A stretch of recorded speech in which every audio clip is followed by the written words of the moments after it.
Welcome everyone to Advantage and Alloy Partners podcast. I'm Drew Beechler, our VP of Marketing here at Alloy Partners and our host of Advantaged. Alloy Partners, if you're unfamiliar, is a venture builder. We partner with leading organizations and entrepreneurs to co-create advantage startups and venture studios that unlock growth and transformation. On Advantaged, we interview corporate innovators, founders, leaders, and investors all around venture building and startup corporate partnerships. We're telling the stories of how corporates and startups win together. And here today, we have myself, our CEO at Alloy Partners, Elliot Parker, and two very special guests, Brian Hartmann, the president of NorthStar Clean Energy, a wholly owned subsidiary of CMS Energy, and Todd Thomas, the co-founder and CEO of Woodchuck, a climate impact startup revolutionizing sustainable waste management and green energy production, and part of the Alloy Partners portfolio. Thank you both for being with us today and joining us. Thanks so much for having me. Really appreciate it. Yeah, happy to be here. To start us both off, could you each share just a quick introduction to yourselves and your background prior to what you're doing today? And let's start maybe, Todd, with you first, and then to you, Brian. Sure. Thanks, Drew. Kind of an eclectic background across a number of different industries and verticals. So the common thread has always been leveraging emerging technologies to drive efficiency, which works really well with what we're doing at Woodchuck and what we're seeing that's becoming a big focus right now, which is using efficiencies to drive more sustainable outcomes. And that's exactly what we're doing at Woodchuck, is leveraging AI technologies to drive efficiencies and improved costs and reduce waste within waste handling and renewable energy production. And I'm Brian Hartmann. I'm president and CEO of NorthStar Clean Energy, which is the non-utility subsidiary of CMS Energy. I've been in this role for 4 years, meeting our mission to deliver innovative sustainability and energy solutions to our customers. Before moving into this role, I led corporate strategy across CMS Energy for about 3 years, where I really focused on shaping the company's long-term direction. And then prior to that, I was an associate partner at McKinsey & Company, working across utilities, energy, and mining. And all that experience really gave me a deep appreciation for the challenges and opportunities in the energy transformation. And now I get to tackle all of that head on at NorthStar. That's incredible. And Todd, let's start with the founding story behind Woodchuck. Could you share just a little more from your perspective, the founding of Woodchuck, and even where Woodchuck is today, what you've evolved into? The genesis of Woodchuck really starts with NorthStar Clean Energy. NorthStar Clean Energy has 3 facilities in the state of Michigan that have the potential to burn biomass. And they were looking for a net new long-term sustainable supply of feedstock so that they can not only produce the energy that the state of Michigan needs today, but they also, like many are projecting, we need to probably double our global energy production over the next couple of decades. That is absolutely true in the state of Michigan. So NorthStar Clean Energy was looking for a net new source of biomass to, again, provide all the energy in Michigan needs today, but also to grow with them and double that energy supply over the next couple of decades. When people talk about biomass, people often think of forestry residuals or agricultural residuals. NorthStar Clean Energy really wanted a new source to allow them real growth. So we formed the hypothesis of Woodchuck, which was, we believe there is a massive supply of wood inside the construction and manufacturing waste streams. And if we could identify that wood and segregate that wood, it could be a huge long-term supply of clean, renewable feedstock for NorthStar Clean Energy. The U.S. construction industry alone last year sent 41 million tons of wood to landfills. If you look at landfills across the U.S., they are 30 to 40% wood by volume. They are filling up. So Woodchuck is really addressing those 2 huge problems. One is the need to reduce our waste, and the second is to produce more renewable energy. So that was really the genesis. That was what we launched with. And what we found, we've now been in the market for almost exactly 2 years. We launched in October of 2023. And what we found is we are getting great reception from the construction and manufacturing industries. They are thrilled to have a sustainable option. Before Woodchuck, there really aren't a lot of options for diverting waste or reducing your waste. And so we come in and we have this option now to help them divert their waste, really to help them monetize their waste, reduce their cost. And we're finding that they were very welcoming to that idea. We've now gotten to do some projects for some really fantastic end clients. We've gotten to do projects for Amazon and for Ford and for IKEA. And we're now getting the feedback from our clients, the construction companies, that their end clients love what we're doing, love the fact that we are reducing their waste, love the fact that we are helping them to monetize their waste, and we're turning all of this wood that used to go to the landfill And we're now partnering with NorthStar Clean Energy to turn that into renewable energy. So our clients are saying, hey, we love this. We want more of this. We want this on all of our job sites. So it's going really well. We're having really strong growth. And so I'd say the hypothesis has proved to be true. So we're pretty happy. Hey, Todd, I remember when we were first looking at the idea and we were running some of the numbers. A lot of wood waste from construction companies going into landfills, as you mentioned, but man, it seems hard to be able to go pick it up in little bits here and there and get it over to power plants, and just some big questions, some big assumptions that had to be true for the business to work. And one of the things I love about the Woodchuck story is that within a handful of months of starting, you went out and just knocked down these assumptions and validated them all and said, yeah, this is going to work. In fact, we're producing so much biomass pretty quickly that it exceeded everybody's expectations. And my question to you is, what did you do the first couple of months? When you sit down, you look at the spreadsheet model that says, here's what needs to be true for this business to work. What were your first steps, that first 30 days? What did you do? We set up, I'd say, two parallel work streams. The first was to build the MVP of the Woodchuck AI platform. So that's our image recognition-based platform that helps us to identify and segregate waste. So my co-founder, Dre, he and I architected MVP, and then he went out and started building it immediately. While he was building that out, I went out and knocked on doors and tried to get a first client in the door so that we could try this out for real in the field. So it took us about 90 days to develop our MVP. And during that 90 days, we were able to land an initial project. And our first client was Ryan Companies. And they were building an Amazon distribution center just north of Detroit. So it was perfect test bed for us. So yeah, you're right. It was almost exactly 90 days after we launched. We rolled out on our first commercial construction site just north of Detroit. And at first we were just diverting wood. And at the end of the month, we delivered our first sustainability report to Ryan Companies and to Amazon. And Amazon loved it. They said, hey, this is fantastic. We love what you're doing with wood, but we have a bunch of other waste streams too. Can you help us with these other waste streams? We have a lot of cardboard. We have a lot of plastic. What we'd really like is to divert all of those materials and have a single sustainability report that gives us a 360 view of all of our different waste streams. Now, we knew going in that we didn't know what we didn't know. And so we purposely built the platform to be very flexible so it could be expanded very quickly. So we, in a matter of days, we added cardboard and plastic. And so on month 2, we delivered to Amazon a report that showed them how much wood, cardboard, and plastic had been diverted. The platform also calculates the CO2 that is avoided. We also give them a net number. So we consider the CO2 that's released in transportation and in processing. So we give them a net CO2 avoided number. And then we deliver all that biomass to NorthStar Clean Energy. So we then also report back to them the BTUs of clean energy that was produced from the wood that was diverted. So again, Amazon loved it and actually turned out to be a fantastic partner because they gave us feedback every month. Every time we gave them a new report, they gave us more feedback. So we really built our initial reports in conjunction with Amazon and the feedback they gave us. We've just recently launched Woodchuck 2.0, which is the next iteration of the platform. And it's really got some amazing reporting and amazing detail that's available and some great customer-facing features.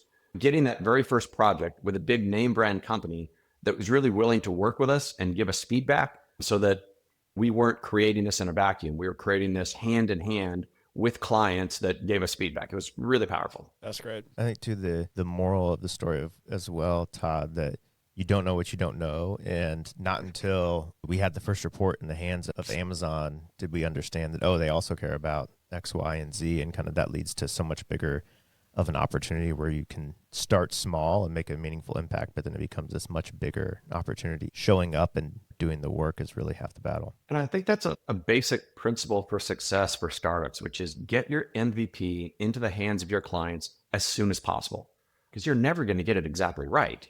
So get it in the hands of your clients, let them tell you what they like and what they don't like. That isn't to say the customer is always right, but they do give you great feedback, and you need to consider that and look at where you're going. The sooner you can get it in their hands, the better. Brian, tell us a little more about NorthStar Clean Energy as a whole and your mission, and where within your business this opportunity around biomass and biomass feedstock came to life, really. Sure. At NorthStar, we really see our mission as bringing solutions to our customers at the intersection of energy, sustainability, and their business objectives. So we really want to make sure that our customers don't have to make a separate choice across these objectives, even though sometimes there's some tension there. And so throughout our past, we've really done this by developing, constructing, owning, operating a diverse fleet of generating assets. We have wind, solar, storage, gas, and most relevant today, we have biomass. Now, as we looked into the future and we thought about how do we reach this mission, how do we have innovative solutions for our customers that go across these three different objectives, we really thought that expanding our biomass fleet and adding carbon capturing technology to create carbon removal credits would be something very innovative and exciting for our customers.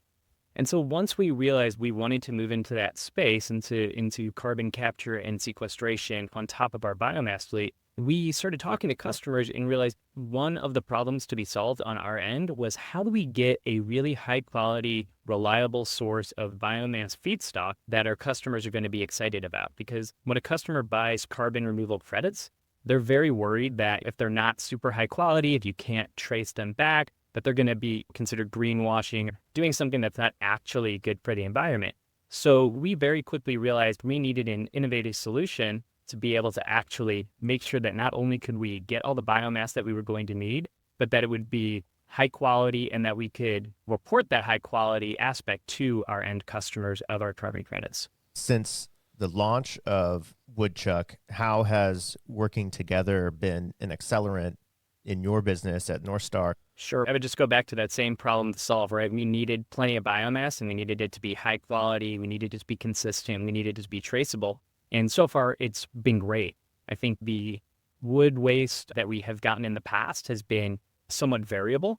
And what we get from Woodchuck is much more consistent and much more traceable. And Todd mentioned their AI platform. We have really good traceability and really good understanding of not just the BTUs when we actually go and run our plant and what we're going to get out of it, but we can actually report back to our end customers, here's exactly where it came from. And oh, by the way, here's what would have happened with that had we never burned it in our biomass plants, right? It would have ended up just in the dump. That's amazing. Todd, the same question, but from your perspective as well. Starting a business like this with a partner in NorthStar Clean Energy from day one is pretty unique. And so how has that been an accelerant in your business? What's made that a huge competitive advantage for Woodchuck? I think there's a couple layers to that. And the first one really it needs to be a compliment back to Alloy Partners and really the way that you guys are structured. So most startups out there are searching for their first clients and they are searching for their first investor. And those are hurdles that many startups never get over and never really launch. So being an advantage startup from Alloy Partners, we launched day one with a first client and a first investor in NorthStar Clean Energy. So a huge advantage that let us hit the market running. That was fantastic. And as we reach out to these big name brands like Ryan Companies and Amazon, as a little teeny startup, it's very possible that they just don't take our call. They never hear our pitch. But when we can call and say, hey, this is Woodchuck, and we are partnered with NorthStar Clean Energy, and we have a very reliable way to divert your waste and turn all of that wood into clean, renewable energy. Well, Woodchuck partnered with NorthStar Clean Energy. That's very different. They're going to take that phone call. And we found for the most part, people do. The fact that we're 2 years in and our client list includes Walbridge and Barton Malo and Ryan Companies and Blue Ridge Construction and Ford and Amazon and GM. It's unbelievable. We're a little amazed ourselves at the client list. But honestly, a huge part of the credit for that goes to Alloy, who made a lot of those introductions, and to our incredible partnership with NorthStar Clean Energy, because we do have a 100% reliable offtake for all of that wood. So we can tell our clients, any wood that we take off your site, it will not end up in a landfill. We will find the highest, best use for it. And the vast majority of that is clean energy production, NorthStar Clean Energy. What's phenomenal in the two-sided marketplace, you always talk about the cold start problem. And with starting Woodchuck, one side of that marketplace was already fulfilled through NorthStar Clean Energy. And so that gave you such a huge head start in attacking the cold start problem, where you're only really prospecting into one side of that marketplace, which is tremendous opportunity advantage for a startup. And I would also say there's a little bit of a greenwashing history in the waste and material handling industry. There are companies that have been in this industry for a long time, and they have recycling programs and they have MRFs that theoretically separate material and try to recycle them. But if you do your research and look at the yields on those, over 90% of that material, even if it goes through a MRF, still ends up in a landfill. So for us to be able to go into a client that is interested in waste diversion, that really does not want their materials ending up in a landfill, and we can let them know 100% of the wood that we divert off your site will not go to the landfill. It will end up in energy production. That's a huge value. And honestly, people have trouble believing that at first. They're like, no way, nobody can do that. But we say, look, we are partnered with NorthStar Clean Energy, and they've got these 3 biomass energy facilities. And yes, we're going to take all of your wood and we're going to turn it into energy. None of it's going to go to landfill. It's a really powerful message. In today's world right now, energy production is a huge topic. How in the world are we going to double global energy production in the next 2 decades? And at the same time, we've got this massive problem of too much waste and landfills filling up, and nobody wants a new landfill near them. So Woodchuck has this really elegant solution of solving both of those problems by connecting them. So the next question we get is, why isn't somebody already doing this? And that's a great question. Why has nobody done this before? I don't know, but Woodchuck is now doing it, and we're thrilled with the partnerships and the momentum we have. Your TAM is huge too. I remember, Todd, you told me the amount by volume of wood waste that goes into landfills in the U.S. is substantial. Am I remembering that right? Landfills, depending on the landfill, are typically 30 to 40% wood by volume. So you can imagine, if you can divert all of that wood and reduce the volume of material going to landfills by 30 or 40%, that can significantly extend the life of a landfill. And so we have found that we can build really good partnerships with Republic Services and Waste Management and Green for Life and these guys that own and operate landfills, because they also have clients that don't want material going to the landfill. So they can partner with us. They bring their wood to us. And so we are able to help them provide new value to their end clients, and we extend the life of their landfill. So it's a win. Yeah. Otherwise, we're burying fuel in the ground. It's just a crazy thought. But That's exactly right. When we're at the same time trying to double energy. So, and it's not just the bare fuel in the ground. Todd made the point about greenwashing. When you're actually running a biomass facility, there's a different form of greenwashing that you have to watch out for, which is, where is your biomass coming from? And our end customers, they don't want us to go chop down a new growth forest, old growth forest, just to stick it in our power plants and emit carbon out into the atmosphere, right? No one thinks that's actually a good, sustainable energy way to be. But when you're saying, hey, this is waste wood from a construction site that otherwise would have been going into a landfill, that's much more exciting for our end customers as well. So people think an electron's an electron when you're running these power plants, but your fuel source really does matter. And this is a way that we can actually differentiate ourselves from other biomass plants in the market. That's such a good point. Brian, how does this partnership, and I'm sure this is just one step in a very robust pipeline of innovation and growth opportunities for you all, but how does this reflect NorthStar's broader innovation and growth strategy? We're really going to continue to be mission driven with our customers, just at the center of everything we do. So when we look for ways to innovate, we're always saying to ourselves, what is the customer problem that we want to solve here? And what is it going to be at that intersection of energy, sustainability, and their business outcomes? Now, we're fortunate. We live in incredibly interesting times, right? There's tremendous load growth on being added to the electric system across the country, from data centers and EVs and manufacturing. So the real key for us is just staying ahead of the curve and developing solutions that help our customers in a time of tremendous load growth and just really fast technical and political changes. Elliot actually once told me that big companies like CMS and people who went to business school and were consultants like me, we get really good at low risk capital allocation, but not necessarily great at running fast experiments to learn. And so just working with Ally has given us the ability to learn at pace in order to innovate at the speed necessary to win when the environment is moving as fast as it is right now. So I think we've gotten much better at experimenting, much better at learning, and much better at being comfortable with not everything working out, right? So it's not all about what's the lowest risk use of your resources, but how do you learn something quickly and smartly to build something great? so well said. No knocks on former management consultants. I was one too, Brian. It's all right. Reformed, right? Yes. Now, Brian, you brought up data centers and EV battery factories. That's interest to us. So we found for Woodchuck, that's a really good niche for us.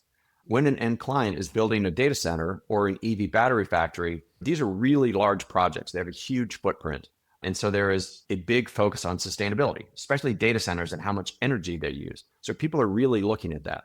At the same time, this type of construction produces a lot more waste than your typical construction site, because you're not just dealing with the construction waste.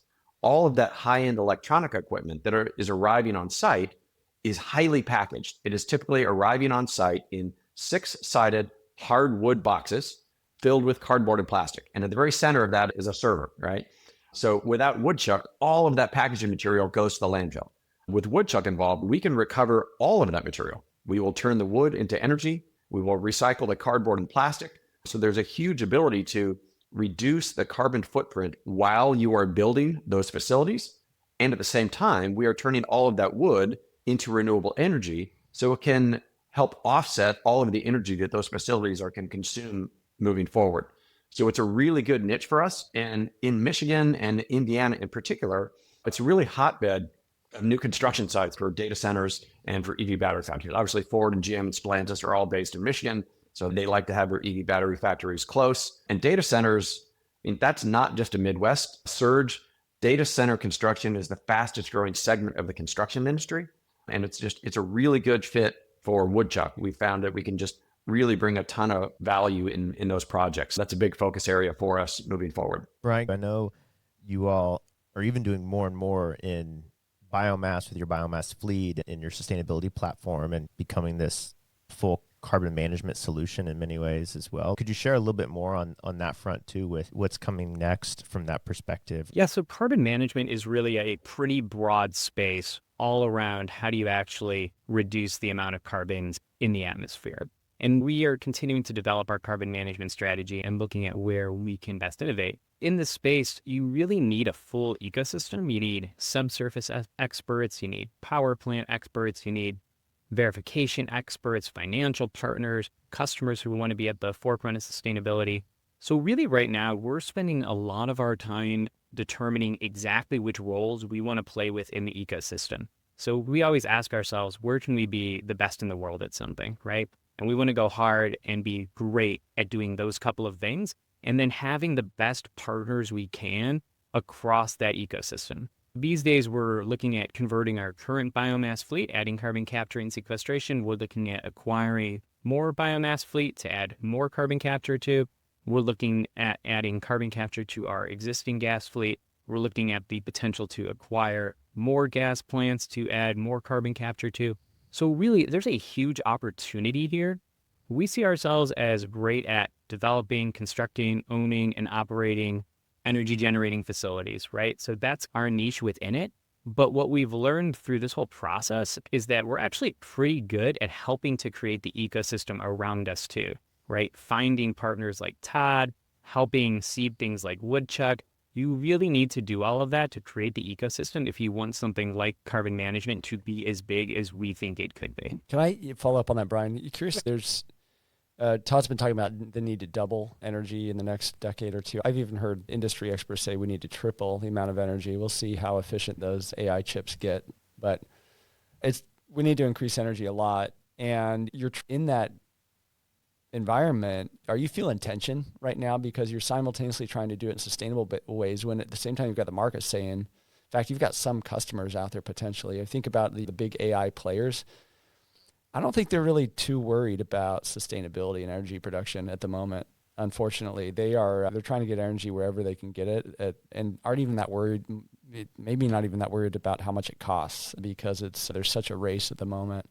You feel tension? Are you in the middle of that, and how are you managing that? It's a great tension for us because we can play multiple roles in that space. So there is definitely a push for speed to power, right? Like how fast can I get connected to the grid? How fast can I get my data center up and running, right? And so in that situation, a lot of those customers, those hyperscalers, those data center companies, they are not being as aggressive about their sustainability as they used to say they would want to be. They just want to get them up and running. And so for us, we can help them with that, right? We have a lot of power plants. We build power plants. So that's all great. They are still saying to us, we do care about sustainability. The problem is it takes too long to get a new solar plant built, or it takes too long to get a new wind farm built. So we don't have any choice but to connect to gas or connect to whatever else they can get to. But then what they say is, can you help us figure out a way to decarbonize given that? And so by having carbon removal credits, we actually can then say, okay, it's fine that you're connecting to the grid and the grid has so much carbon emission for every kilowatt you're using. Here's how many carbon removal credits you can purchase to still get to net zero. And there's some of these hyperscalers that still have incredibly ambitious sustainability goals. Some of them want to not just become net zero, but go back in time and be net zero from the time of their company's inception. What we're able to do is we're pulling carbon out of the air, right? It's what's going into the wood that is making those crates that Todd was talking about earlier, right? That's all from carbon that was sucked out of the air from trees. And we can then take those crates, instead of putting them in landfills where they would then decompose and put that carbon back up into the atmosphere, we'll capture that carbon through our biomass fleet, put it deep underground. So we can then sell those carbon removal credits back to them and get them back to net zero. Because we're both on the energy side and the carbon removal side, we're actually able to help our customers throughout their journey. Love it. Yeah, that's great to hear. Todd, what is next for Woodchuck? You shared a little bit about Woodchuck 2.0. We've heard a little bit from Brian around their future outlook and the challenges being put on them with the ecosystem and the growth in energy. You've talked about it a lot as well. What is next for Woodchuck? What are you next excited about over this next year or two for your business and the market that you all play in? So we're really encouraged by some of the initial partnerships that we've developed, particularly Walbridge and Barton Mallow. And based on the feedback they're getting from their clients, they're telling us now that they view Woodchuck as a strategic advantage in the marketplace. They think by partnering with Woodchuck, we can actually help them win more projects, which is fantastic. I can't think of something I'd rather hear from a client than that. So it's really fantastic. And a large part of that comes back to what Brian was just talking about, which is carbon management and carbon credits. So again, the fact that we can actually divert their waste and reduce their costs, but also we track all of that. We partner with NorthStar, and that makes carbon credits available. And this is something that's of great interest to our clients and to their end clients. And so that becomes part of their overall strategy. And again, it expands that ecosystem. So now we're not just talking about the energy consumers, but we're talking about the construction companies that are building the facilities that will consume that energy. So we're going further upstream to create a more sustainable overall cycle, which is really exciting. So we can literally track the wood from the moment we pick it up on a job site through production, through energy production, through NorthStar Clean Energy sequestering that. And so to be able to track the full life cycle of that material and use that to generate really high quality carbon credits, that is of great interest and great value to the end clients that are building these data centers and building these EV battery factories. We think this is a big focus for us over the next 2 to 4 years. There are data centers and EV battery factories that are already planned, already funded, they're moving forward. We're hearing projections that this surge will last a decade. We'll see, I don't know. I think certainly the next 2 to 5 years, we're going to see this as a continuing big growth area. And then Elliot, to your comment earlier about we'll see how efficient these AI chips get, you're right. The more efficient they get, the more that the construction of data centers may level off. But maybe it does continue through the next decade. But certainly for the next 2 to 5 years, we plan to partner with a whole bunch of people building data centers to make sure that none of their material ends up in a landfill. And we can do it sustainably and help them with their carbon management. Todd, I'll ask this question to you, and then Brian, I will ask it to you from your point of view. Todd, what advice do you have for other entrepreneurs and other founders out there considering this collaborative venture building approach of starting a new startup? I think Brian and Elliot have both touched on what I think is a really important theme, which is start with the problem, right? Brian is really focused on solving problems for his end clients. And that's where Woodchuck then comes in. So we are starting with the problem and we are building the solution to solve the problem at hand, right? We didn't come in with an AI platform and go look for a problem to solve. We started with the problem of needing more clean biomass to produce energy. Said, okay, what can we do to solve that problem? And for us, the answer was, let's launch this startup and let's use emerging image capture AI technology to help us really flip the script, make diverting waste cost-effective and sustainable for everybody. So the problem defined the solution. And I think, again, that kind of comes back to the structure of Alloy. Lots of incubators and accelerators, they start with a startup that has some idea that they're trying to bring to the world. Alloy flips the script on that, right? Alloy starts with a commercial client that has a real problem. So the entire concept of the startup and the solution that they're building starts with the problem. And you've got a problem that a major corporate client is willing to pay to solve. So it creates an incredible environment to launch a startup. So I guess a long way of saying, I think the advice that I would give to any startup is start with the problem. Don't start with a solution. Don't start with some technology. Figure out what problem you're trying to solve for your client. Will that client pay for that solution if you can build it? And then let the problem define what the solution looks like. Start with the problem. It's so important. And I'd add to that, Drew, from our side, put a really good CEO and team on it. Because not every entrepreneur has that willingness to go out and pound the pavement like Todd did the first 90 days and to build a really good product like Bray did. And it takes a lot of work.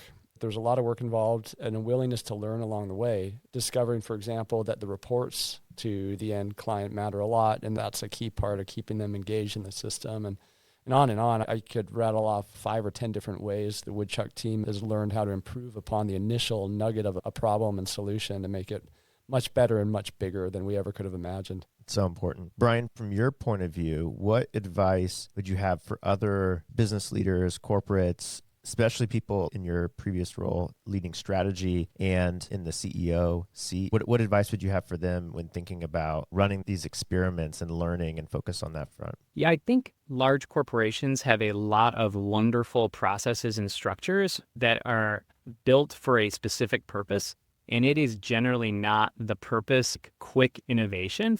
So if you try to do something dramatically different within the normal structures of the corporate environment, it's just very easy for it to die a slow death from cumbersome processes or just not being a major priority over time.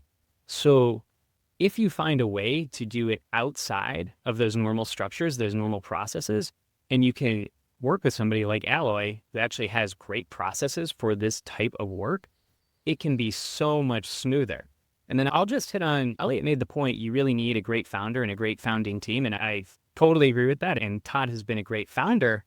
We would never have been able to hire Todd and put him in the kind of position with the kind of autonomy that he has within our normal corporate structure, right? So we had to do this outside of the normal corporate structure to be able to not hamper Todd's ability to go out and just get stuff done, because he's moving at a different pace and just with different velocity and a different way of working than how we would normally move. And if he was in our daily, weekly, monthly cadence of the big corporation, I just don't think he could have done things nearly as well as he did. Nor would I think he would have wanted to stick around if we were bogging him down with all of that. So I think by using a separate process, by working kind of outside of the normal systems of the big corporation, you can really unlock better processes, better ways of working, and a different talent pool altogether. I think on your side too, Brian, just the NorthStar team and your overall stance towards experimentation and problem solving through experimentation is unusual and praiseworthy. The willingness to recognize, you mentioned earlier, that some of these things aren't going to work out along the way. You've got to try them to find out. But just that ability to make these bets, then the scheme of things are pretty low risks, kind of small expense, but potentially enormous exponential payoff in terms of the strategic benefit back to NorthStar when something like Woodchuck works well. I think kudos all around. It's been amazing to see your team partner with Woodchuck and with us and be willing to do some of these things.